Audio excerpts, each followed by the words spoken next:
Buenas noches a todos y todas. Espero me estén escuchando.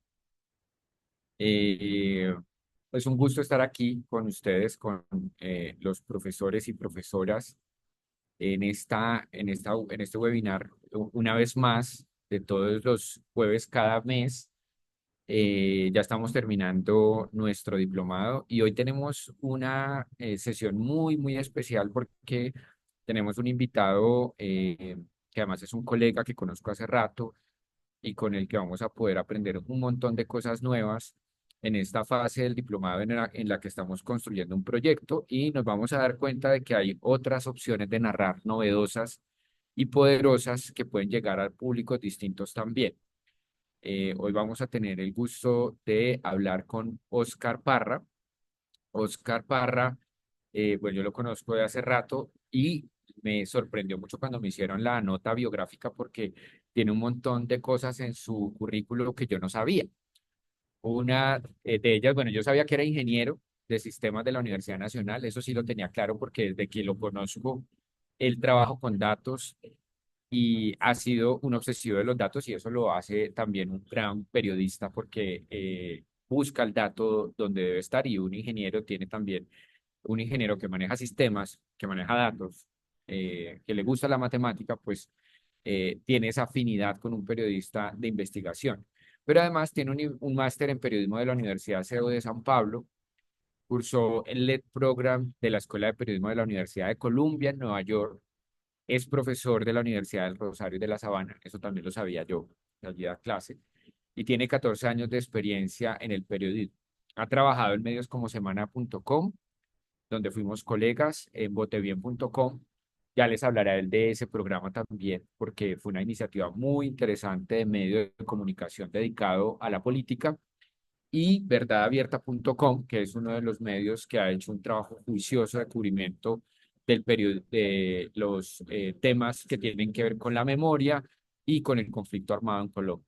Actualmente, Oscar es el director del medio Rutas del Conflicto, ganador del Data Journalism Award de 2017 en la categoría Sitio Web del Año. Entonces, bueno, estamos ante una persona que ha dedicado gran parte de su vida y de su profesión a trabajar con los medios, los datos, pero que hoy nos va a hablar también de lo que es el stand-up periodístico. Entonces, buenas noches, Oscar.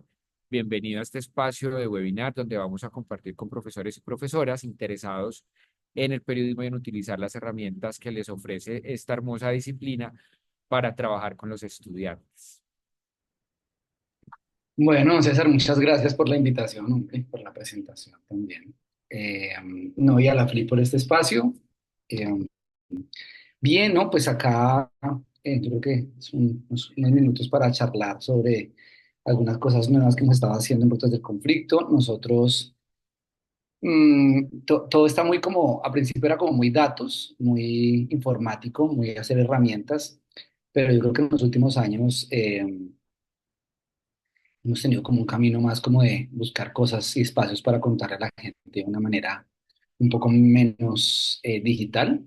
Entonces, sí, nada, es un poco la realidad del periodismo de hoy, en la que uno cobra el tiro de esquina y sale corriendo a cabecearla. Entonces, acá toca hacer bases de datos, también buscar formas innovadoras para contar. Entonces, también terminé siendo actor de teatro para contar investigaciones.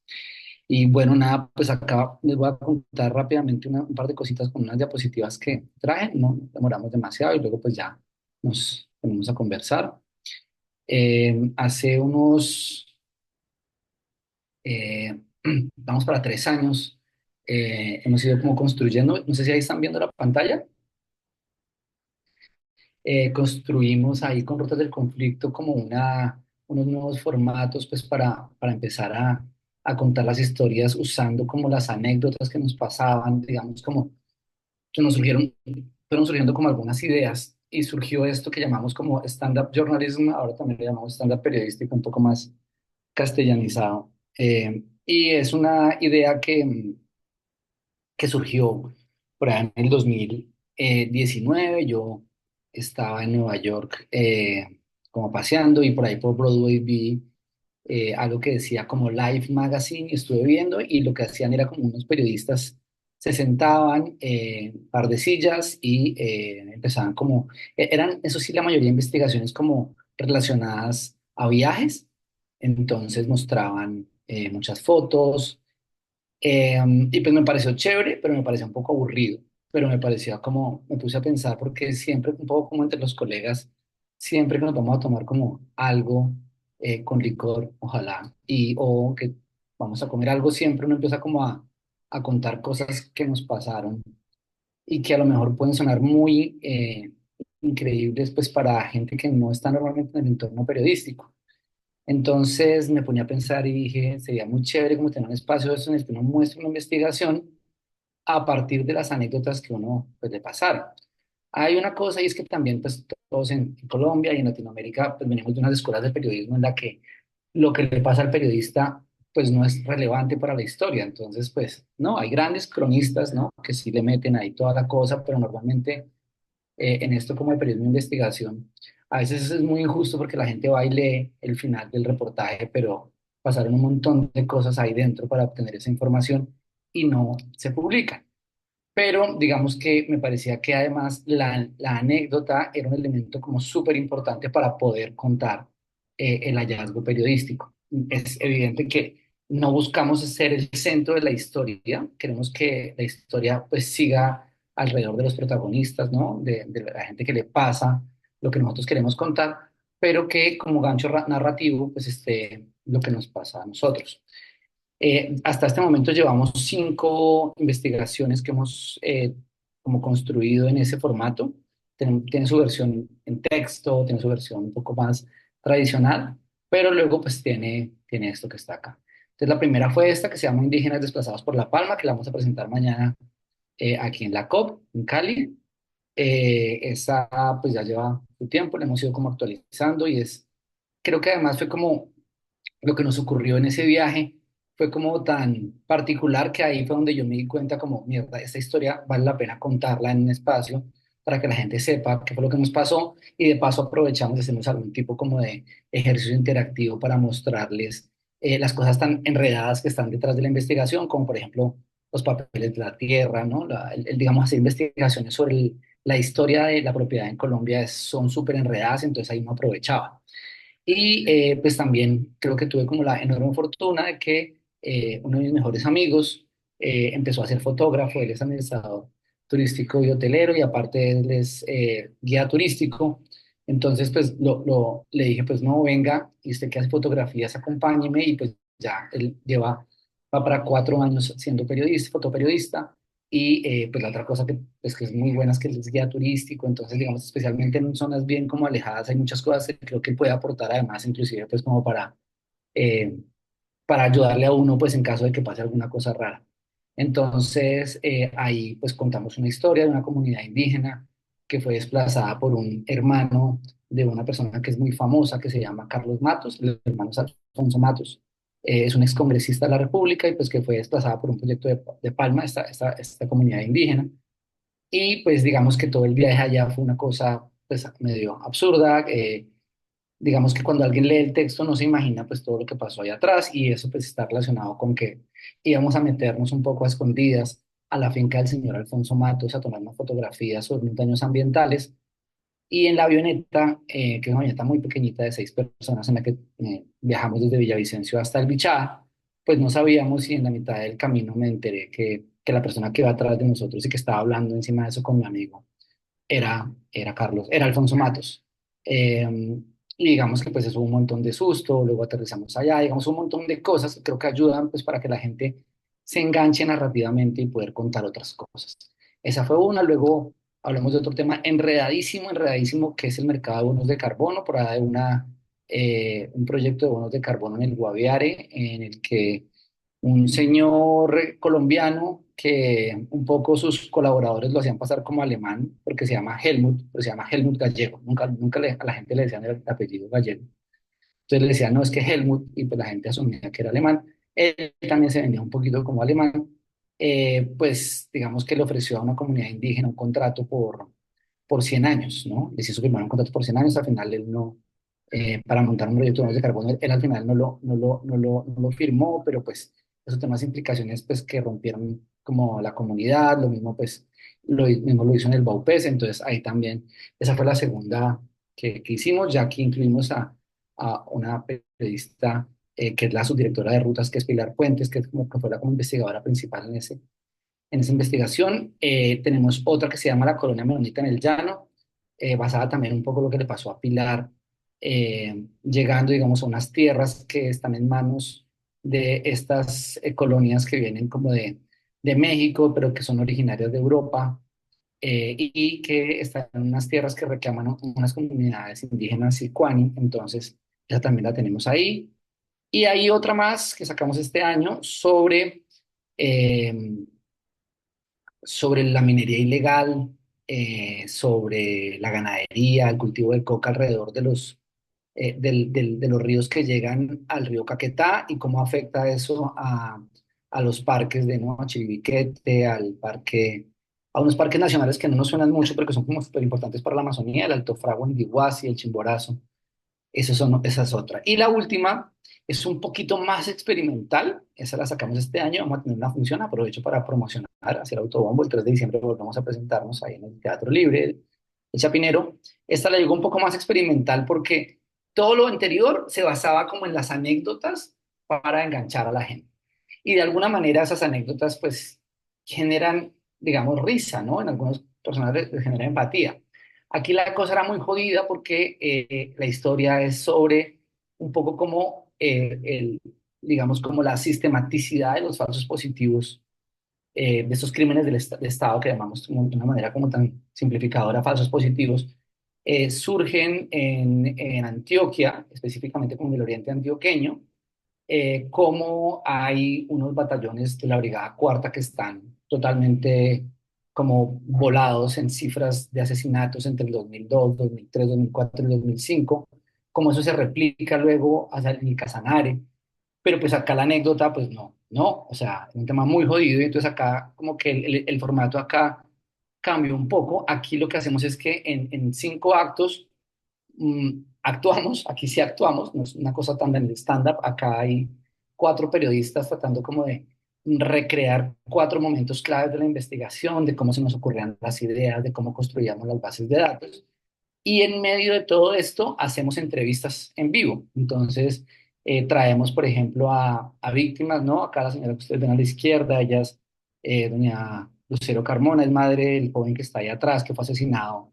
Es una persona que vendía artesanías en la puerta de la Universidad de Antioquia, y lo engañan para llevarlo supuestamente como a pintar unas rejas, allá lo asesinan.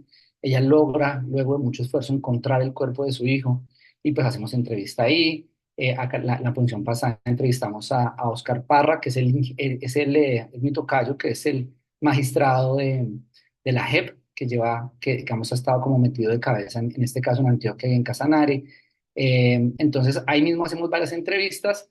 Es un formato mucho más, más retador, ¿no? eh, Porque pues acá se actúa, y acá pues tratamos como de tener momentos también como para explicarle a la gente. Esto surgió, como les decía, porque tuvimos el vuelo con el hermano de Carlos Matos. Ahí está Juan Carlos, ¿no? Estábamos como grabándonos un poco, pues todos muertos del susto, pero esa persona que ustedes ven ahí al lado en el avión, pues era Carlos Matos y no teníamos ni idea, estaba muerto un poco del susto pensando que Juan Carlos iba a soltar alguna cosa. Además era su primer viaje como fotoperiodista, entonces digamos que las cosas que pasaron alrededor digamos, con esa anécdota son como muy particulares. Y al otro día que terminamos viajando en moto, y metiéndonos al predio, y ahí nos sorprendieron unos hombres, digamos, como de la seguridad de Alfonso Matos. Además son personas que son señaladas, digamos, por el entorno de la comunidad indígena como hombres armados que también han estado como vinculados al desplazamiento. Ahí la comunidad indígena recibió un montón de amenazas, ha habido unos asesinatos, entonces nos pillaron saliendo del predio. Fue una cosa como un poco medio aventura, y nada de estas vainas están dentro del texto. Entonces, como partiendo de qué fue lo que nos pasó, ahí hacemos esta vaina. Y pues por lo general normalmente pues lo que hacemos es eso, tratamos de como de usar anécdotas para que la gente se interese, pero le contamos el fondo. Tratamos de insistir que nosotros no somos las víctimas de una historia, ¿no? Sino pues somos como circunstanciales, pero hay un montón de gente que está ahí afectada por lo que está pasando, entonces insistimos muchísimo en eso, en que se rían tal vez de lo que le pasa al periodista, pero no, pero que sepan que de fondo hay una historia muy seria. En el caso pues de los falsos positivos, pues a mí me parecía porque a veces en la mitad pasaba alguna cosa y la gente sonreía, pero lo que pasaba en esa obra al final es que todos lloramos, ¿no? Lloramos mucho. Llora el público, lloramos también nosotros, lloramos también las personas que entrevistamos. Eh, y pues nada, acá nos dedicamos como a contar cómo se llegó a la historia, cómo se entendió ese contexto, contar detalles de la reportería, uy, se me fue un pedacito acá, paisajes, personas que pues normalmente pues no, que no están en el texto, ¿no? Eh, um, eso ayuda muchísimo para tratar de contar cosas que son difíciles de escribir en el texto, por ejemplo, eso que les decía, por ejemplo, de la propiedad de la tierra, contar, por ejemplo, que es una UAF, que es una unidad agrícola familiar, y es como que una medida que utilizó el gobierno colombiano para repartir tierras. O sea, todo eso en el texto uno lo sufre porque es súper difícil de contar, en cambio acá uno trata como de hacer ejercicios en los que uno incluye a la gente, le entrega a la gente en el público certificados de tradición y libertad, interactúa con ellos. Entonces eso ayuda un montón. A veces jugamos, por ejemplo, ¿quién quiere ser millonario? Entonces, eh, en la tarima alguien habla con el público, le pide ayuda. A veces gente del público sube a la tarima e interactuamos con ellos y esto pues ayuda muchísimo, ¿no? Esto, por ejemplo, de la tierra es súper jodido. Los bonos de carbono, todo el tema de bonos de carbono es súper jodido de explicar en un texto. Entonces acá pues nos aprovechamos de esto para poderlo contar. Y pues lo que les decíamos, acá por ejemplo, si ven acá subió un montón de gente, pues cada uno como que en el público asumía un rol dentro de la cadena de mercado de los bonos de carbono y entonces como que iban interactuando entre sí. La gente pues puede aproximarse y al final, que me parece muy bueno, pues la gente también puede preguntarnos o puede preguntar a los expertos, especialmente pues digamos en el caso de, digamos, de este periodismo en vivo, pues la gente puede como charlar, hablar, eso me parece que son espacios que uno no tiene. Normalmente cuando uno publica una historia, pues uno mira las interacciones con la cantidad de likes, ¿no? A veces uno dice, no, ¿cuántas personas entraron a la página? Pero luego uno mira el tiempo de interacción y es muy bajo. La gente a veces entra, mira uno o dos párrafos y se va. Aquí tenemos a la gente hora y media, 2 horas concentrado en esto, interactuando. Creo que más o menos el formato nos ha permitido reunir entre unas 2.000, 2.500 personas más o menos en estos 2 años y medio. Entonces creo que eso pues ayuda un montón y aparte a veces llega gente en el público, pues a veces ha llegado gente de los mismos antagonistas de la historia, lo cual a veces es un poco denso. Eh, pero bueno, pues igual a veces también han llegado, no sé, magistrados de la corte o gente que a lo mejor tiene como poder de decisión ahí a sentarse y eso es muy chévere porque pues uno puede llegar a hablar, interactuar.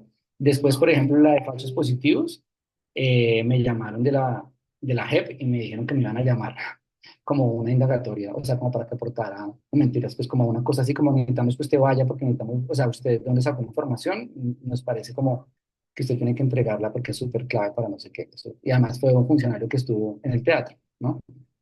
Eh, y ya está, esto es básicamente un poco lo que nosotros hacemos. Tenemos otros formatos también pues, que han intentado como tener ese contacto. Entonces tenemos unas caminatas, por ejemplo, en algunos entornos naturales cerca de Bogotá, en los cerros o en el norte, eh, en la que a medida que caminamos por el bosque, le contamos a la gente, por ejemplo, todo lo que son historias que hacemos relacionadas con bonos de carbono, con daños ambientales, como que el bosque ayuda muchísimo a, ¿no? Vamos caminando, mostramos mapas. Hay una, por ejemplo, que es sobre un proyecto de bonos de carbono en el sur del Tolima, eh, que lo está manejando y lo que termina facturando es una empresa que tiene además unos restaurantes o está muy vinculada como unos restaurantes en Bogotá que son muy gomelos, que se llama Cerata.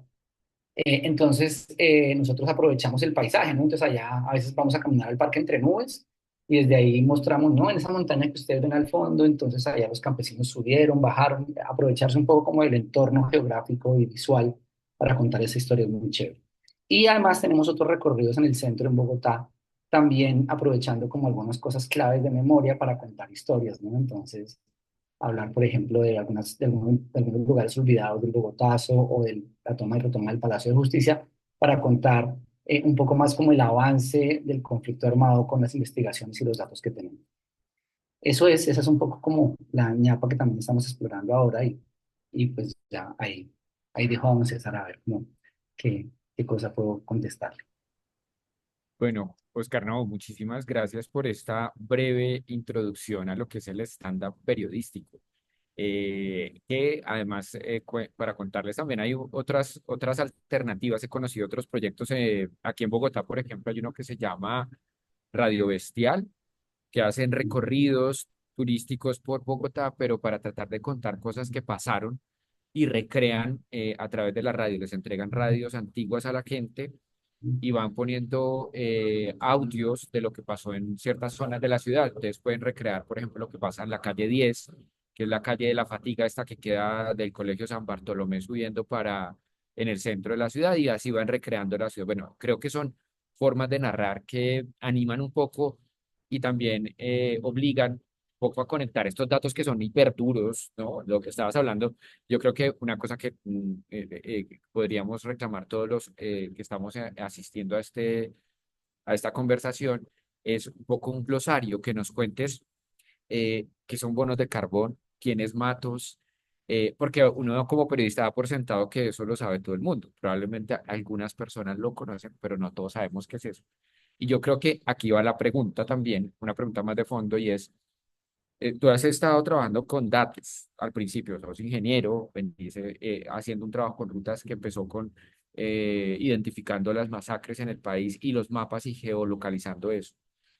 Pero te has dado cuenta de la necesidad de traducir a lenguajes muchos más populares, comunes, que es finalmente lo que hacemos los periodistas, tratar de ser mediadores entre un discurso científico, técnico, de datos, a un lenguaje mucho más popular, más común, más accesible. Eh, y te has encontrado con todo esto. ¿Qué es lo más difícil de este proceso de traducción de una cosa a otra? Y por ahí, de hecho, nos explicas qué son los bonos de carbón, quién es Matos y por qué estamos hablando de esto que estamos hablando. Sí, yo creo, es que hay un montón, especialmente nosotros trabajamos con temas relacionados como con conflicto social y conflicto armado y digamos como temas como la propiedad de la tierra, conflictos ambientales y hay cosas que son muy técnicas. Entonces, pues digamos que ahí hay un reto enorme pues para poderle contar a la gente una cosa que es muy enredada, pero yo sí creo que es mucho más fácil echarle el cuento hablándole que escribiéndole. Entonces, como les decimos, a veces jugamos, ¿no? A quién quiere ser millonario, y usted qué es, o cuántas son esas hectáreas, o qué es un bono de carbono. Pues un bono de carbono es un negocio que yo, pues, es un tema que he trabajado un poco por los lados como editor, porque principalmente la reportera de esos temas ha sido Pilar. Hemos trabajado muchísimo y hemos aprendido un montón, por ejemplo, de la gente del Centro de Latinoamericano de de Investigación Periodística de CLIP, que es como María Teresa Ronderos, ahí está trabajando con nosotros siempre Andrés Bermúdez. Y pues, ¿qué es un bono de carbono? Así muy por encima, digamos. Eh, Imagínense que pues hay un impuesto a empresas que arrojan ciertos gases de invernadero a la atmósfera. Entonces, porque una preocupación desde los 90, ahí hay varios encuentros internacionales en los que un montón de países dicen, si una empresa, una aerolínea, bueno, la aerolínea es como la típica por la cantidad de combustible que se quema, pero pues hay un montón de empresas que arrojan estos gases, entonces usted tiene que pagar un impuesto por la cantidad de gases que arroja. El Estado se supone que cobra ese impuesto y con esa plata pues va a ayudar a preservar los bosques que hay en cada país para que ese bosque capture ese dióxido de carbono o ese metano, ¿no? Entonces, esa es digamos que ese es como el inicio de todo esto y es que se crea un mercado privado para que la gente no pague ese impuesto. Entonces, acá se crea, por ejemplo, en Colombia el mercado de carbono. Le dicen, si usted quiere pagar el impuesto, pero si no, usted podría comprar un bono de carbono, que es básicamente un certificado en el que usted le demuestra a una serie de cadenas, digamos, de actores en una cadena que revisan eso, que usted está cuidando un bosque suficiente para capturar la cadena de carbono. Entonces dice el Estado, yo no voy a aparecer acá, sino usted simplemente baile, solamente como que yo superviso las entidades que vigilan este asunto, pero lo superviso muy por encima. En realidad en Colombia tiene un montón de problemas de eso. Entonces, la gente ahí aparece, ¿no? ¿Quiénes son los dueños de los grandes bosques en Colombia? Pues hay comunidades indígenas, comunidades afro, ¿no? En la Amazonía. Y ahí se crean unas empresas que le dicen a la comunidad indígena, venga, yo le diseño el proyecto, le pongo toda la parte técnica y ahí sacamos un bono de carbono que se lo vendemos, no sé, a Bianca, no sé, a Latam, ¿no? Y lo que pasa acá es que tenemos un problema enorme porque las empresas que montan eso son normalmente de gente que pues ni siquiera son ambientalistas, ¿no? Son la mayoría como abogados y gente pues que está muy abierta a saber de negocios, mientras que del otro tenemos a comunidades indígenas súper vulnerables que no entienden la mayoría, digamos, como esos conceptos técnicos, entonces eso ha terminado por romper, ¿no? En el caso, por ejemplo, de Carlos Matos, que usted me decía, Carlos Alfonso Matos, pues es un señor, Alfonso Matos, que es el dueño de una empresa palmera, que es, esa empresa es la que, digamos, tiene unas tierras en las que los indígenas dicen, esta era mi tierra, yo quiero estar ahí, pero él es el hermano de un hombre muy como rico en el país que se llama Carlos Matos, que era el dueño, todos creo que están en Colombia, montaron algún taxi importado o vendido por Carlos Matos, que eran estos Hyundai, porque él era el que tenía como el derecho en Colombia para vender carros con esa marca. Y pues nada, era una persona, digamos, que era bastante polémica porque además ha sido acusada, digamos, de tener que ver con el arranque paramilitarismo en el Cesar. eh, y ahora está en la cárcel, ¿no? Está en la cárcel porque sobornó a unos miembros de la justicia en un pleito que tuvo con Hyundai. Y además también estaba como, no sé si ustedes recuerdan, hace un par de años, creo que Ricardo Calderón lo mostró como saliéndose de la cárcel sin permiso, entonces ahí también por eso lo condenaron. Y ese, por ejemplo, lo difícil de esa historia es mostrar cómo alguien se quedó con la tierra de los indígenas, ¿no? Pues los indígenas vivían ahí desde hace un montón de tiempo, pero no tenían escrituras. Y de un momento a otro, en el 2008, 2009, llegaron unos hombres como un aparato de seguridad y los desplazan diciendo es que los dueños de esta tierra es el señor Alfonso Matos y su familia. Entonces, ver un poco cómo es que llega la gente ante el INCORA, el Instituto Colombiano de Reforma Agraria, se hacen pasar por campesinos y son personas que están como relacionadas eh, con un narcotraficante, explicar a la gente que es un baldío. Todo el tema, digamos, del conflicto por la tierra es tremendamente apasionante, pero es muy, muy, muy denso, es muy duro, son mucho dato duro. Entonces creo que ahí es perfecto como para que uno me ponga a hablar con la gente, le diga me entendió, no me entendió, hacer juegos, digamos, como que hagan que la gente interactúe como con la historia y pues eso no lo tiene uno sino cuando tiene un público, así como en el teatro. Claro, claro. Además, hay una relación distinta con la audiencia. Es una relación mucho más cercana. Creo yo que la relación a través del texto y la mediación de los textos es muy fría. Las personas están en otro mood cuando están leyendo y sobre todo cuando son temas tan complicados, ¿no? Que son temas que requieren estar ahí con mucha atención. En cambio, en un espacio del teatro, pues se puede comprender y el cuerpo, la atención juega a favor de contar estas historias. Yo recuerdo mucho, Oscar, que en una ocasión estaba escribiendo algo sobre la cantidad de masacres que hubo en Antioquia en el 2000 y me ayudaste a recuperar de una base de datos el dato y nos dimos cuenta de que había una discordancia entre lo que publicaba el gobierno en ese año, lo que estaba hecho público y lo que realmente estaba registrado en los datos. Pero, claro, uno se aterra y uno se impresiona y dice uno, pucha, un dato que nuevamente nos saca de nuestra, de lo que es conocido, de lo que hemos conocido, de lo que ha pasado en el conflicto. Un dato que supera también lo que nosotros habíamos tratado de entender. Pero, ¿qué importancia tiene la narración? ¿Qué importancia tienen las historias más allá de los datos? Porque creo que ahí está la clave también de que en unas sociedades tan conflictivas como la nuestra, podamos conectar con nuestras memorias. Y esto tiene mucho que ver con lo que están viviendo algunos de los profes que están en este webinar. Trabajan desde regiones donde ha habido conflicto armado, regiones rurales donde hay situaciones sociales muy duras y donde si uno va ahorita y reactiva un poco y escucha de manera atenta, se va a dar cuenta que hay historias que no se han contado, ni siquiera en los libros que sacó la Comisión de la Verdad y que están ahí. Pero quería preguntarte eso, ¿qué importancia para ti tienen las historias más allá de las cifras y los datos duros que finalmente son de importancia para el periodismo, pero dónde quedan estas otras conexiones con lo humano que son tan clave, ¿no? Sí, yo creo que es que además el dato, no, o sea, a veces el dato escandaliza un montón, ¿no? Pero no tiene contexto. El dato, yo creo que el dato sí tiene relato encima de eso.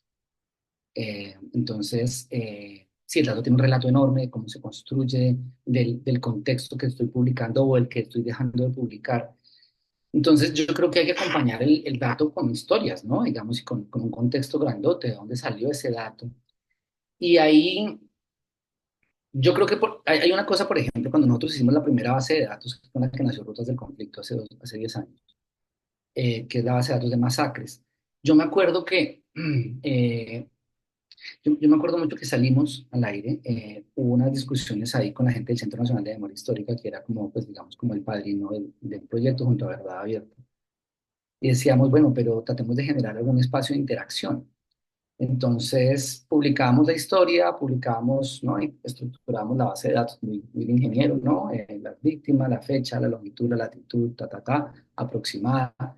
Eh, pero al final dejamos un botón que decía como, tu memoria cuenta. Y era como si usted quiere contarnos algo, eh, pues aproveche, ¿no? Ese es el espacio.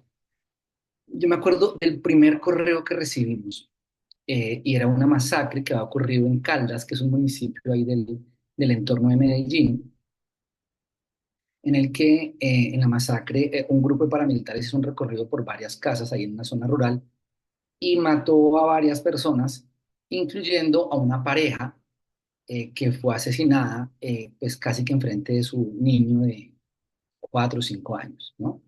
Entonces, me acuerdo que de esa masacre alguien rápidamente nos publicó y simplemente nos decía, yo soy el niño, ¿no? Y pues uno queda como frío, porque la otra cosa es que evidentemente esa reconstrucción de datos era muy difícil hacerla como voy a investigar 730 masacres y encontrar personas de cada una, o sea, eso nos hubiera dado una vida y no lo lográbamos. Entonces, la mayor parte de la información que estaba en esa base de datos venía, por ejemplo, de la Fiscalía, del Proceso de Justicia y Paz, de la misma prensa. Y pues, digamos, una cosa es sentarse a leer un libro, un expediente, y a que otra persona diga, yo soy el niño de una historia tan terrible, ¿no? Entonces, recuerdo que rápidamente lo contactamos y ese niño ya tenía en ese momento 18 años. Este chico debe tener ahora, pues bueno, ya como 28 años aproximadamente. Y pues decía, no, es que yo les agradezco mucho porque tengo 18 años y entonces yo iba por la calle y yo pues estoy haciendo papeles porque ya voy a entrar a la Universidad de Antioquia, pero me paró el ejército y me iba a llevar. Y entonces yo les dije, no, a mí no me pueden llevar porque soy hijo de unas víctimas y pues saben que ya, pues, digamos, por la normatividad, por la ley colombiana, no presta servicio militar una persona, digamos, que esté registrada como dentro del universo del registro de víctimas en Colombia, y él no encontraba cómo, y él puso el nombre de su mamá y apareció la página de rutas y le mostró al militar, ¿no? Le dijo, mire, ella es mi mamá, mire los apellidos coinciden, yo soy el niño. Y entonces decía que un poco como que en agradecimiento nos escribía porque no se lo había llevado el ejército. Y ahí surgió una idea y era que a lo mejor él nos pudiera contar, porque él me dijo, hay un par de errorcitos. Entonces le dije, nos díganos cuáles son los errores, los ponemos en negrilla con la información nueva y a lo mejor usted nos cuenta la historia. Y entonces nos contó su versión de la historia y ahí surgió otro proyecto que se llamó Yo Sobreviví, en el que al final terminamos como entrevistando a unas 80 personas que sobrevivieron a masacres, que fueron, digamos, como testigos de masacres, y pues ahí era una combinación bonita porque eran puros datos de un lado con la base, pero del otro lado apareció una persona diciendo, ¿no? Pues a mí me pasó esto, ¿no? Él no narraba la masacre, él narraba su vida, su momento de la vida relacionada con ese hecho. Entonces, pues contaba un montón de cosas de ese proyecto, inclusive publicamos un libro con la Universidad del Rosario. Entonces, creo que es súper importante. Una cosita más, y ahí que creo que es súper clave. Por ejemplo, a mí me sorprende muchísimo en esta función sobre los falsos positivos. Hay un montón de gente que sabe que eso le pasó a alguien, ¿no? Y hay unos datos, igual hay gente que lo duda, ¿no? Por ejemplo, ayer salió un señor otra vez a decir que esas cifras, esas dimensiones eran mentiras, eso es súper jodido. Porque hay gente que tiene en la cabeza de que eso es básicamente un invento y es muy jodido porque desprestigian y revictimizan. Pero, por ejemplo, a mí me sorprendió muchísimo porque cuando tenemos ahí a la señora, ¿no? Que al final hizo durante 3 años lo posible para ir a encontrar los huesos de su hijo, ¿no? Además en un relato súper dramático, yo la había entrevistado ahí un par de veces, pero ese momento enfrente del escenario empezó a contar cosas que no me había contado antes. Contaba, por ejemplo, que en el cementerio de Barbosa ella tocaba con su mano las tumbas que aparecían con NN porque ella esperaba que su hijo de alguna manera le avisaba dónde estuviera. eh, Situaciones tremendamente duras y trágicas en vivo, en frente del público. Yo me acuerdo de un montón de gente que se puso a llorar y un montón de gente, pues, conocidos míos que no son ni siquiera periodistas y me preguntaban, ¿pero ella es una actriz o ella en realidad sí le pasó eso? Y es que pasa una cosa y es que la gente cree que eso le pasó como a una gente rara, ¿no? Hay un discurso todavía que seguro si le pasó a alguien, seguro no estaría recogiendo café, eso era porque algo se lo merecía, o es gente por allá bien extraña cuando uno se tiene que dar cuenta que hay un montón de gente alrededor de nosotros que son víctimas. Entonces, no sé, por ejemplo, que era un reportaje muy de datos también, porque queríamos como mostrar los asesinatos del ejército en medio de los pozos petroleros, y entonces pusimos una cosa sobre otra. Del otro lado, cuando se lo dices al público, la gente queda totalmente impactada cuando un ser humano que vivió eso los mira enfrente de todos y dicen a mi hijo le pasó esto, esto, esto y esto. Entonces, pues yo creo que es esa combinación y yo creo que es súper importante siempre tratar de aterrizar esto en personas que cuenten, ¿no? Además, dignificar muchísimo cómo se aborda a estas personas, tratar de no revictimizarlas eh, y verlas como otro ser humano, porque a veces el problema es que el periodista asume que está como en una especie de estatus social más alto que la fuente y pues no. Entonces creo que eso ayuda mucho. Bueno, Oscar, hay una faceta tuya que es la de docente y en eso conectas con los profes que están aquí. Todos estamos interesados en la educación, en contribuir a que las nuevas generaciones entiendan un poco lo que nos pasa como sociedad, lo que pasa en nuestros contextos locales, lo que pasa con la información, cómo podemos acercarnos a esa información e interpretarla, pero también producirla, cómo verificarla. Este es un poco el espíritu que tiene este diplomado en el que estamos acá. Y vos tenés el reto de acercar a un grupo de estudiantes jóvenes de Bogotá. Eso hay que decirlo, de la Universidad del Rosario, que además pertenecen a grupos sociales que probablemente por estar protegidos en una ciudad en el centro de Bogotá, probablemente provenientes de familias de clase media alta, donde las distancias frente a otras realidades como esta que nos estás contando es bastante grande, las brechas son muy grandes, pero uno podría también comparar el ejercicio con lo que tienen que hacer los profesores en otras regiones donde tienen que acercar a los estudiantes también a sus contextos y tratar de superar esas brechas de conocimiento que hay de lo que pasa alrededor y de lo que pasó con su historia. ¿Cómo asumes ese desafío? ¿Cómo es el trabajo? ¿Y qué consejos podrías darle, qué tips puedes darles a los profes que quieren acercar a sus estudiantes a el periodismo y a utilizar estas herramientas de narrar historias y de narrar lo que nos pasa? Eso que su merced dice es lo que mucha gente de un sector político llama adoctrinamiento, lo que hacemos con los estudiantes, ¿no? Adoctrinarlos. No, es algo bien, bien interesante porque yo creo que eso es una cosa que nació muy de cómo yo también me acerqué a esto, ¿no? Yo creo que cuando hay un montón de gente que le tocó más duro desde región, pero también yo siento que hay como un síndrome de no se habla de Bruno, o sea, como de, especialmente las personas mayores, de no hablar de lo que se vivió, de a lo mejor, especialmente la gente mayor, no jamás. identificarse como víctima de un entorno.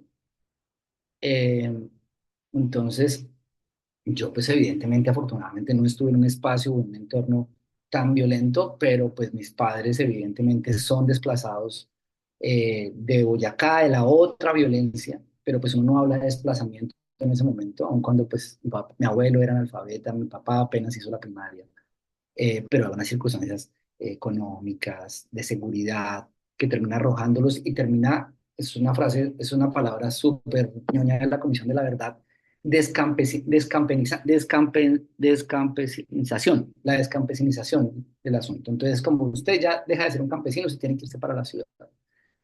Entonces, eso por un lado, por el otro lado, un montón de cosas. Cuando yo era pequeño en Bogotá, de gente que la mataron, de muchachos jóvenes que estaban muy cerca eh, de mi entorno. Me acuerdo que yo tenía un amigo que tenía como unos 12 años, tenía un amigo de 15 años, que era de Pacho, Cundinamarca, y venía a trabajar eh, al barrio donde yo estaba y jugábamos ahí. Y entonces, como nos contaba de que le ofrecían un trabajo y luego, pues al final a él lo matan, ¿no? Le metieron como 35 tiros porque se volvió paramilitar, lo mató otro paramilitar. Y pues uno tenía 10 12 años y como que esa cosa extraña de que eso le pasa a gente rara y como de eso no se habla, ¿no?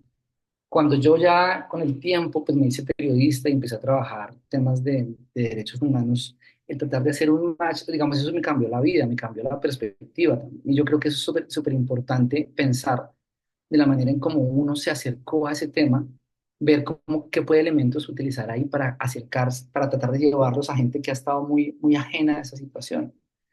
Entonces, pues yo creo que eso es como lo más importante, entender también que hay unas burbujas que le han permitido a la gente vivir al margen del dolor o a pesar del dolor, pero pues que tampoco tienen la culpa por eso, ¿no? Y yo creo que hay que hacer todo lo posible pues para que ellas pues se enteren, tengan espacios, a veces en clase.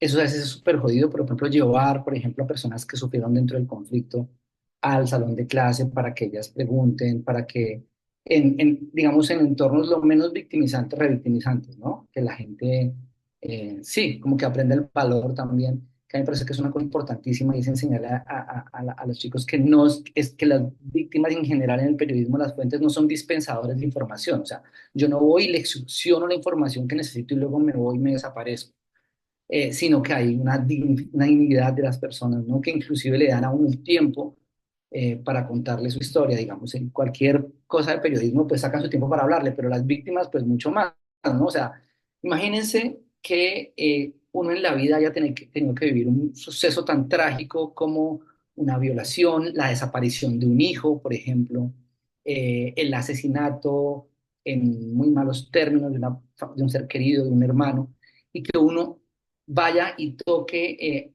la puerta de esa persona y le pida que por favor le cuente esa historia. O sea, uno todo tiene días malos, ¿no? A veces, ¿no? Pero imagínense, digamos, una persona que tuvo un hecho tan traumático que uno le rompe un poco de la dinámica del día para decirle vaya y recuerde el peor momento de su vida. Hay veces que la gente se motiva un montón porque a lo mejor nadie lo ha escuchado, pero hay otra gente que está cansada de que vayan y le pregunten exactamente lo mismo. Entonces, yo creo que es como súper clave también decirle a los chicos, ¿no?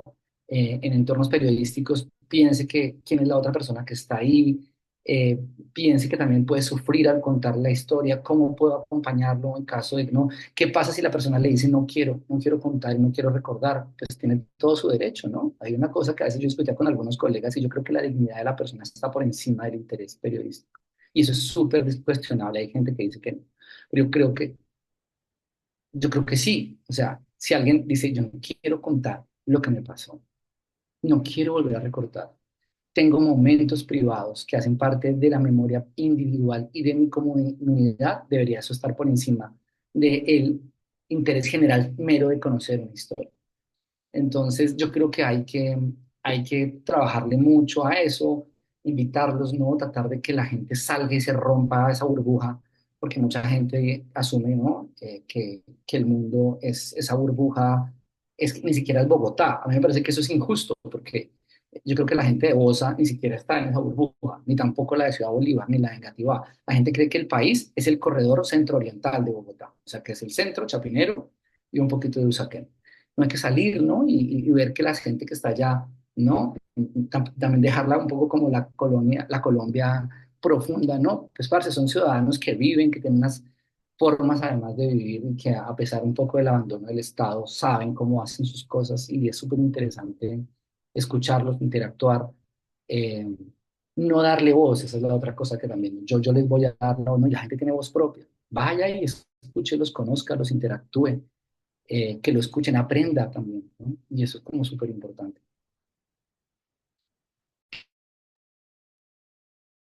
Sí, yo creo que una cosa que está cambiando y es muy interesante lo que dices de dar la voz y no dar la voz, y está cambiando gracias a las redes, gracias a los dispositivos, gracias a que hoy muchas personas pueden utilizar estos vehículos de información para dar a conocer su opinión y en cualquier edad y en cualquier lugar del mundo. Y ya el centro no son los centros de poder, los centros son donde las personas están, los centros de la subjetividad donde se construye esa subjetividad para decir, para denunciar, para escribir. Al comienzo de este diplomado, una profesor nos decía que si podía hacer una instalación en el colegio con QRs que contaran historias del colegio relacionadas con la comunidad, pero él no quería hacer un periódico, él quería hacer era unas instalaciones con QRs. Y nos preguntaba que si ese proyecto era válido dentro de este diplomado. Y yo dije, pues claro, no es que sea válido, es el proyecto que nosotros queremos impulsar, porque sabemos que las formas de comunicarnos están cambiando y aprovechar las redes sociales, aprovechar lo que tenemos ahorita es la clave. No sé si tengas dentro de tu experiencia como docente o como con tus colegas, además de esta experiencia que ya nos has contado sobre el stand-up, otras experiencias de laboratorio de creación de contenido, de publicación de información que haya surgido de ese tipo de reflexiones y que hayan andado o no hayan andado, pero que nos puedas contar que estén ahí como en ese crisol donde se construyen estos laboratorios. Ahí hay una que me gusta muchísimo, les voy a mostrar aquí rápidamente, ojalá que el internet me arrisque. Se llama, pero se me lo olvido, esta por ejemplo la ayudó a patrocinar la Universidad de Rosario. Y es que, pues esos son unos compañeros que empezaron a ir a un pueblo por allá perdido en las montañas del río de Tolima que se llama Puerto Saldaña y pues hicieron un trabajo de grado como de 1 o 2 años, entonces había una interacción ya muy fuerte con la comunidad, un pueblo que fue tomado por las FARC, muy, muy, muy duro. Gran parte del pueblo sigue abandonado, digamos, después de la toma de hace más de 20 años. Y entonces decidimos hacer una cosa con drones y con 360, pero eso todo lo narra la comunidad. Nosotros simplemente, la comunidad la que nos decía, queremos contar esto y vamos a contarlo así. Ah, bueno, listo, entonces nosotros poníamos las cámaras y poníamos los drones.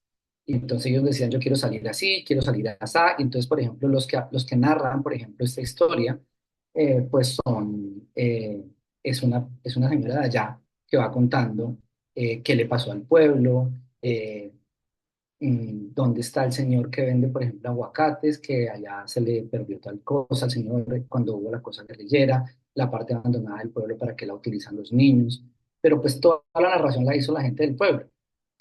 Lo técnico pues lo hicimos nosotros y pues ya luego buscamos unos celulares, porque esto pues además visto con celulares con esta cosa con estas gafas especiales, digamos, se ve súper bonito, entonces acá uno eh, iba viendo como eh, qué iba pasando en el pueblo, uno, pues digamos, acá uno iba recorriendo como algunos lugares claves en el pueblo, y en cada lugar pues va apareciendo la gente, y ellos mismos fueron grabando, ellos mismos fueron como diseñando todo para contarlo, y pues se les dejó una versión allá pues para que ellos pues la mostraran como quisieran, ¿no? Entonces acá uno que se iba viendo, estaba la iglesia, las dos iglesias sobrevivieron al ataque, la evangélica y la católica, y pues ahí luego entonces unos decían, aparecían unos de la iglesia evangélica diciendo nos salvamos por esto, y luego los otros, pero se entrevistaban entre ellos mismos. Y yo creo que pues ese es un ejercicio súper interesante en la que pues lo que hacemos es tratar de ir a escucharlos y aprender y del otro lado pues tratar de ayudarles con algún tipo de herramienta técnica y pues para que ellos mismos se vean a sí mismos y digan, no, y a lo mejor esto pues chévere si lo ve alguien más allá de Puerto Saldaña, pero si no, pues seguramente ellos lo tienen en el colegio para mostrarle a los chicos, ¿no? Pues tratar de alimentarlo, ¿no? Entonces, eso es un poco la idea de estas cosas. Muy, muy interesante, Oscar.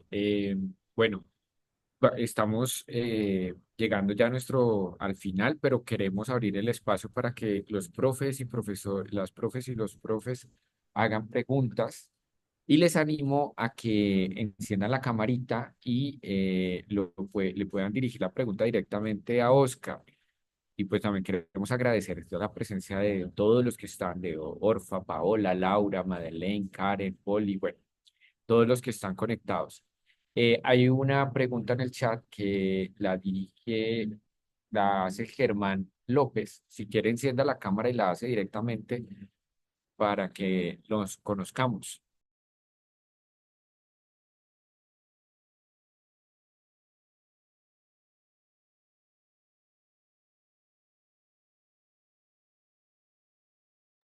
Germán López, hermano, ¿no?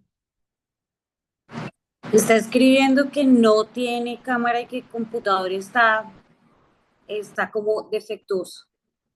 Ah, ok, vale, vale, no lo alcancé a leer aquí abajo. Entonces voy a dirigirle la pregunta yo a Oscar. Dice, le quiero preguntar, ¿qué proceso sigues para investigar y verificar la información antes de publicarla? Bueno, pues no, digamos, ahí es una cosa muy de trabajo periodístico, ¿no? No sé si se refiere al de las bases de datos, pues tratamos como de encontrar varias fuentes de información, ¿no? Que generen un relato un poco más influyente. Ahí, por ejemplo, pues utilizamos muchísimo fuentes judiciales, pero siempre tratamos de llevarle eso a la comunidad para que la comunidad nos diga esto no, desde mi punto de vista esto pasó, esto no pasó. Yo creo que pues el periodismo en realidad se nutre de fuentes diversas.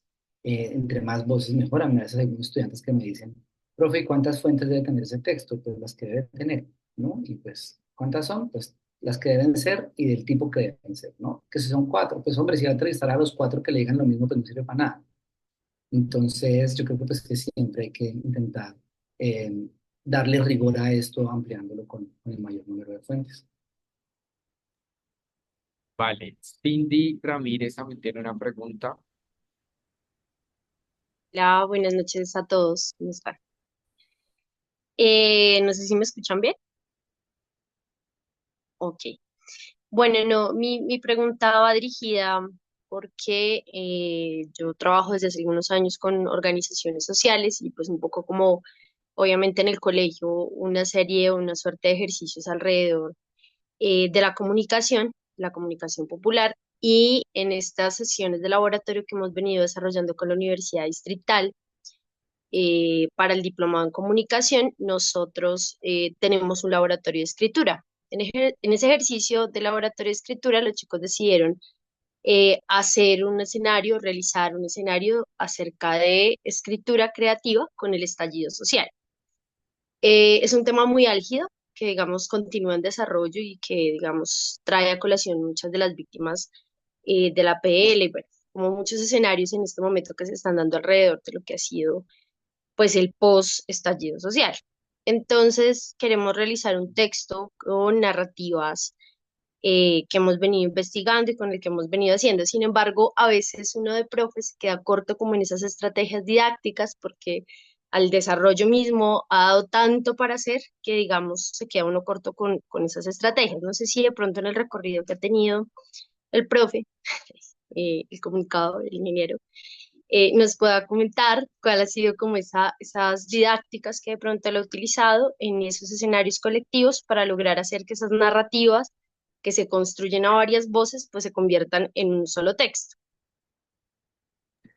Pues es complejo. Normalmente cuando uno, a mí siempre me pareció algo pues medio raro cuando yo también aprendí a hacer periodismo.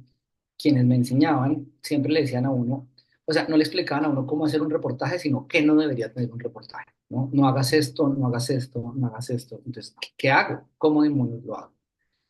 Hay otra cosa también, y es que yo creo que uno también, uno pensar como en tratar de decir a la gente que hay unos elementos mínimos que están relacionados con el rigor, con el reportear en contra del perjuicio propio, ¿no? Como algunas cosas que uno debería tener en cuenta, pero a mí principalmente me parece importante que la gente tenga la capacidad de contar una historia como la quiere contar. Yo creo que hay una cosa importante y es que yo creo que el mejor profesor de periodismo no es el que te enseña a escribir como el profesor escribe, sino el que a lo mejor te acompaña para que tú crezcas en la manera en que tú ves el mundo, en el que tú quieres contar una historia. Entonces, hay gente que, por ejemplo, pues, me sufre y dicen que en las ediciones yo trato de acompañar a los estudiantes en plan, ¿usted qué es lo que quiere contar? A lo mejor esto es lo más relevante, pilas. A veces, por ejemplo, es un poco jodido porque hay gente que viene, por ejemplo, de unos entornos un poco más académicos y entonces quiere primero explicar y luego contar, ¿no? Entonces, primero es como el marco teórico y el marco conceptual y luego así me van las conclusiones. Siempre le digo a la gente, parce, ¿usted echa un chisme así? O sea, imagínate, voy a echar un chisme que un amigo se ganó una beca en España. Yo no puedo comenzar diciéndole, parce, ¿usted sabe qué es una beca? Parce, ¿usted sabe qué es España? No, uno no arranca haciendo eso. Me dice, fulano se ganó una beca. Y después miro cómo le cuento el contexto. Entonces, ¿cómo le puedo explicar a la gente que a lo mejor hay elementos de su relato o de los relatos que ha recogido que pueden ser más relevantes para la atención de la otra persona, pero que se sienta también con confianza, ¿no? ¿Qué es lo que quiere contar?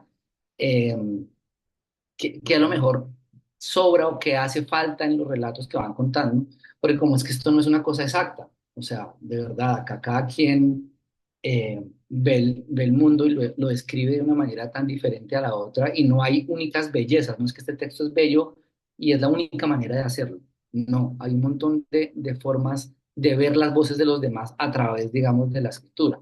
Entonces, eso no es una tarea fácil, no hay una sola fórmula, pero pues le toca a uno como agarrarse de un montón de cosas para empujar. Creo que ese es un tema larguísimo y creo que no nos da el tiempo. Es una buena Muchas gracias. clase adicional. ¿Mm? Sí, la profe María Fernanda tiene la mano levantada hace rato. No sé si quiere hacer una pregunta y ahorita vamos con el profe Sergio ya para cerrar. Bueno, les agradezco mucho este espacio, es bastante nutritivo y creo que a todos los docentes nos ha servido.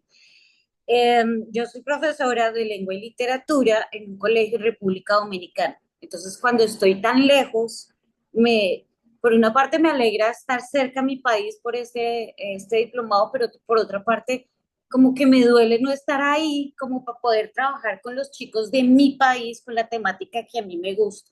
Pero de alguna u otra manera, al ser profesora IB, tengo que tener una conexión desde lo global. Entonces, hago una conexión desde el texto literario y el texto no literario. Entonces, los chicos de acá están leyendo Maus, esta novela gráfica, así, de este genocidio tan horrible. Entonces, casualmente estos días decía con qué texto literario de otra época, con otro conflicto, con qué texto no literario de otra época, de otro conflicto, puedo establecer la conexión. Entonces empecé a trabajar con unas memorias que salieron, efectivamente, que salieron audiovisuales de toda la memoria histórica de lo que fue el conflicto armado. Y entonces estábamos viendo lo que eran los sesgos informativos también para que ellos entendieran que hay una triangulación, que hay unas estrategias para leer. Pero yo decía, ¿cómo llego a esta temática? ¿Cómo llego a entender que la información no siempre es la que se la cuenta? Adicionalmente, trabajo en una institución privada donde los chicos son de una clase social muy alta. Entonces, obviamente, eso aumenta los sesgos. Pero entonces dije, ok, cuando yo le pregunto a la gente, le digo, no, es que yo vivo en República Dominicana, me dice, qué maravilla, Punta Cana. Desde ahí es que tengo que arrancar, ¿no? Ok, ustedes sabían, entonces empecé a los chicos diciéndole, ustedes sabían que antes de Punta Cana ser el centro turístico de República Dominicana, el más importante era Puerto Plata. No, no tengo ni idea. Y empiezo con ese relato y dicen, pero ¿de dónde salió la historia? Ok, entonces empecemos a mirar los medios de quién son. Entonces, siempre teniendo en cuenta todo esto, esta experiencia del diplomado. No, es que los medios de comunicación son los mismos dueños de Punta Cana, ¿sí? Entonces, desde ahí es que empezamos a manejar toda la información.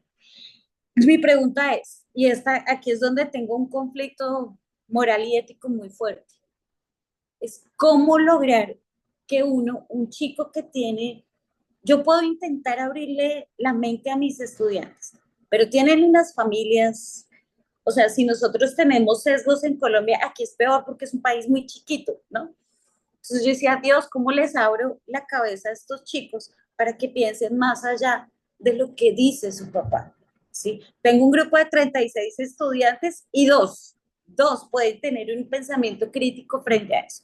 Entonces ya después de esta exposición tan larga, y disculpe por ser tan larga, quisiera preguntarle al profe Oscar, decirle, ayúdeme, de verdad que no sé, porque yo puedo hablar desde mi experiencia desde Colombia. Y cuando yo les muestro la experiencia de Colombia, no estoy hiriéndolos a ellos, pero si hablo desde la experiencia en República Dominicana, va a ser doloroso y voy a encontrar una frontera muy grande.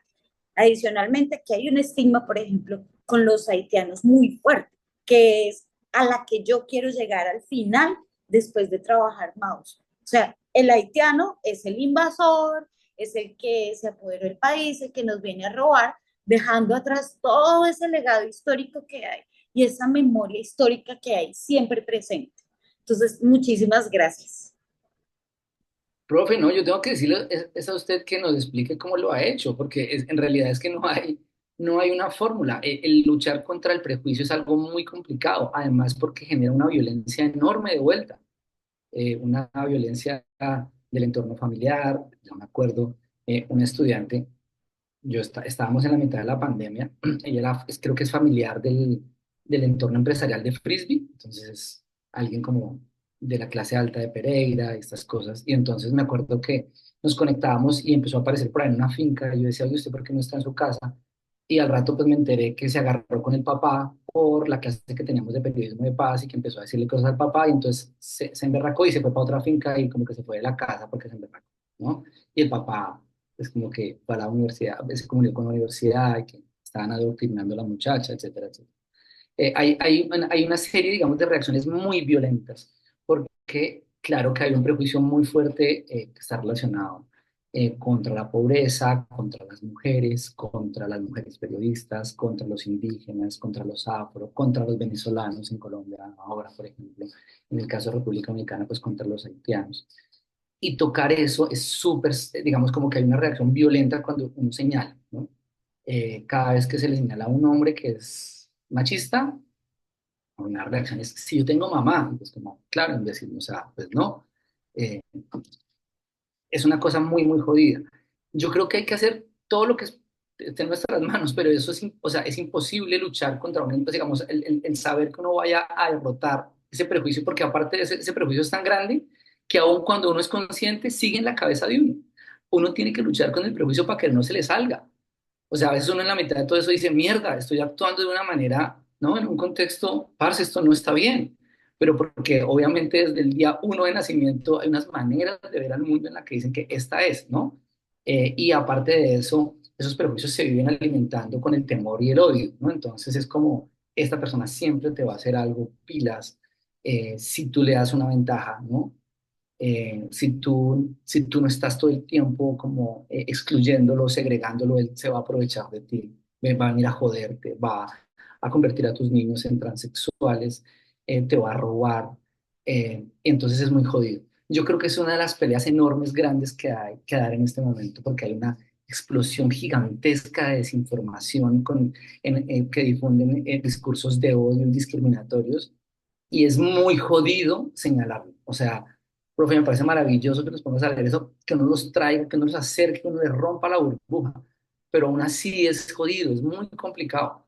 Cuando uno toda la vida, y eso me parece una cosa crítica porque son pelados que tienen 14 o 15 años y ya uno tiene una barrera gigantesca, o sea, ya hay un mundo totalmente construido en su cabeza que es súper jodido de romper.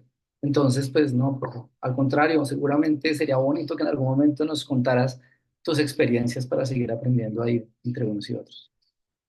Y de eso se trata, gran parte de nuestro diplomado también tiene un enfoque sobre eso, ¿no? Cómo superamos las barreras que hay y las burbujas y las cámaras de eco que se están produciendo y que afianzan a la gente en sus prejuicios. Y eso es uno de los temas más críticos de la información, ¿no?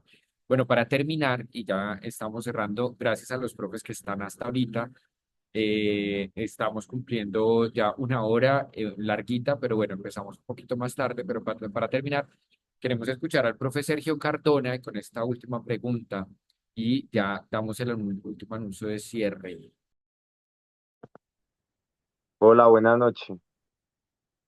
No sé si me logran ver bien, soy como una vereda, un poquito enredadito, pero bueno. ¿Me escuchan? Bueno, buenas noches, muchas gracias. Pues yo quiero leer como lo que puse hace un momento, primero para el contexto del por qué quiero preguntarlo, y es que, bueno, no, más bien centrarme antes de la pregunta en el contexto, porque cuando, o sea, yo me detuve mucho a escuchar y me parece muy bonito que gran parte de las experiencias hayan sido en contar esa parte de Colombia que muchos de nosotros crecimos sin conocer de una realidad que hoy tiene y que sentíamos que carecía por ese imaginario también impuesto desde la sociedad de lo que era estar fuera de los centros de la ciudad y más yo que vengo de, pues que soy de Medellín, como lo ponía ahí, una ciudad que adolece un poco y muchas veces de ver todo lo que es Colombia. Entonces me llamaba mucho la atención porque a mí en ese momento de la vida me reaviva como esta conversación, las ganas y la motivación de que sea la Colombia real la que se cuente, la Colombia profunda, como la decía el compa, porque siento que hay muchas historias que realmente contarán lo que somos como país y que en el momento en que se escuchen yo creo que tendremos como más cambio social, más allá de las problemáticas y las formas en las que hoy sabemos elegir, ¿cierto? Entonces, lo que quiero preguntar es, más bueno, más bien ratificar es que cuando uno hace estos procesos en instituciones con niños, con niñas, con jóvenes, y empieza también a validar que su territorio no es solo ese lugar donde está pequeño, sino que también se amplía a ser parte de una Colombia.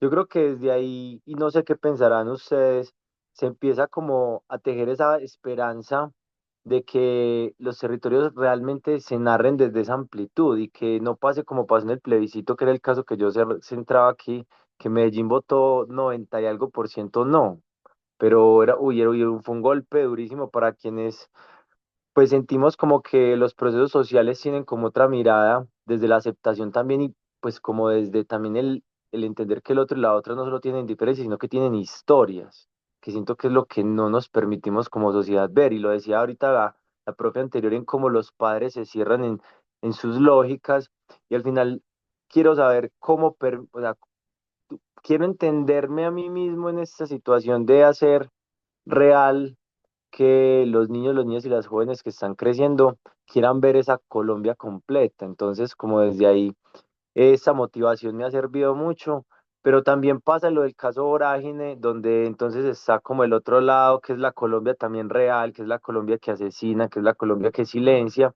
y me pongo como en esos dos. Como tratando de equilibrar esas dos razones para no perder ni la esperanza, pero tampoco perder la vida. Y desde ahí como que quiero encontrarme, ojalá en una solución que me apasione también y me dé ganas de seguir, como a todos y todas, más en el ejercicio de docencia, de contar lo que pasa.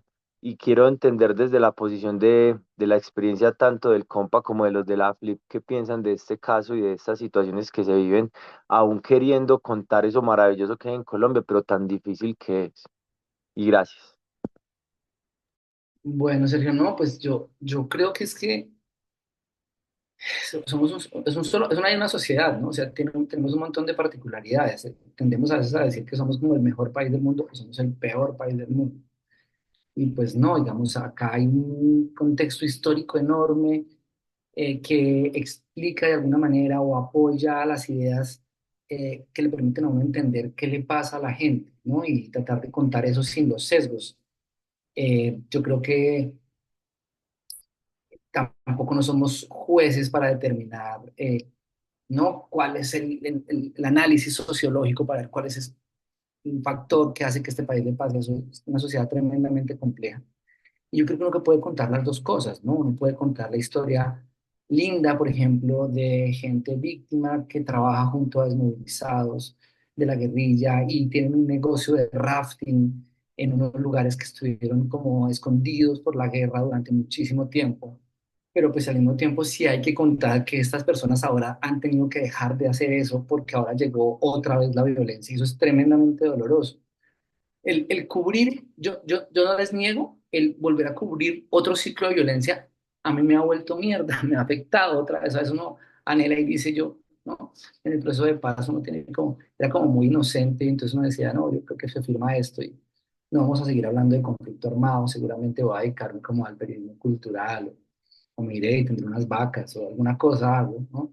Y es muy frustrante volver otra vez, ¿no? Hace un año, en agosto, la Fundación Gabo nos invitó a un foro de cómo cubrir el proceso de paz total y era una cosa tan terrible y desgarradora ver periodistas que habían estado exactamente en el mismo foro hace 25 años, hace 12 años, y ahora otra vez vamos a sentarnos a ver cómo vamos a cubrir otro proceso de paz. Es tan doloroso, ¿hasta cuándo? ¿No? Pero pues hay que seguir contándolo. Y eso es frustrante, porque yo soy de las personas que creo que uno, esto lo impulsa el sentir que al levantarse uno puede cambiar el mundo, pero uno tiene que ir a acostarse a dormir todos los días sabiendo que eso es mentira. Y al otro día hay que volver a levantarse, a pensar lo mismo el otro día, ¿no? Con toda la actitud, como este mito de Sísifo, de subir la roca todos los días, la roca vuelve y va. Pues es la verdad, digamos, al final. Eh, es un país hermoso, pero lamentablemente pues en unas circunstancias muy complejas sociales que hacen que otra vez vuelva la violencia. Entonces, pues mucha fuerza y pues para eso estamos, ¿no? Para construir redes, para apoyarnos también, porque hay que seguir contando esta historia de Colombia a pesar de todo. Vale, pues Oscar, muchísimas gracias de nuevo por compartirnos sus experiencias, sus observaciones, sus análisis y también esa última reflexión que me parece maravillosa, la piedra de Sísifo. Creo que nos quedamos con eso, hay que levantarse con ganas de contarlo todo y cambiarlo todo y acostarnos con la conciencia de que es otro día más en que no se lograron muchas cosas. Y yo recuerdo mucho una frase de jefe que tuve que decía, en este oficio las victorias duran un día y las derrotas toda la vida. Y es una de las cosas que queda de este oficio, saber que hacerlo es gratificante cuando se consiguen cosas, pero saber que es un granito de arena en un mar inmenso de problemas, ¿no? Muchas gracias, Oscar, por esta experiencia, por habernos hablado de estos temas. Nos quedan muchas preguntas. Creo que Daniel, otro de los profes, estaba levantando la mano. No pudimos darle la palabra, pero yo creo que para otro webinar. Hay personas que nos están diciendo que quieren ir a el Teatro Libre el 3 de diciembre. Entonces, bueno, ya saben que la información desde la FLIP también a veces apoyamos esto. Entonces, por aquí también, por las redes de nosotros también Muchas enviaremos gracias. información. Y decirles a los profes al final, estamos ya acercándonos a la etapa de cierre donde los proyectos pilotos estamos elaborándolos, están en ese proceso de pensarlos. Entonces queríamos animarlos con esta experiencia a que piensen proyectos más allá de contar la izada de bandera del colegio o que el colegio tomó algunas decisiones que son habituales, que abrió matrículas o cerró matrículas, sino que queremos que esta experiencia sirva para contar otras cosas y aprovechar estos instrumentos que tenemos para abrirnos un poco a otras experiencias y que aquí hay formas de contar y son bienvenidas todas y válidas todas y estamos para apoyarles en ese proceso de contar esas historias. Muchísimas gracias. Este webinar pues va a ir también con el link para la página de la FLIB y del diplomado. Se los compartiremos luego también por nuestras redes sociales. Muchas gracias y tengan buena noche. Bueno, un gusto, saludos a todos. César, muchas gracias. Sofía, muchas gracias. Hasta luego, nos vemos. Chao, chao. Chao. Gracias, Oscar. Muchas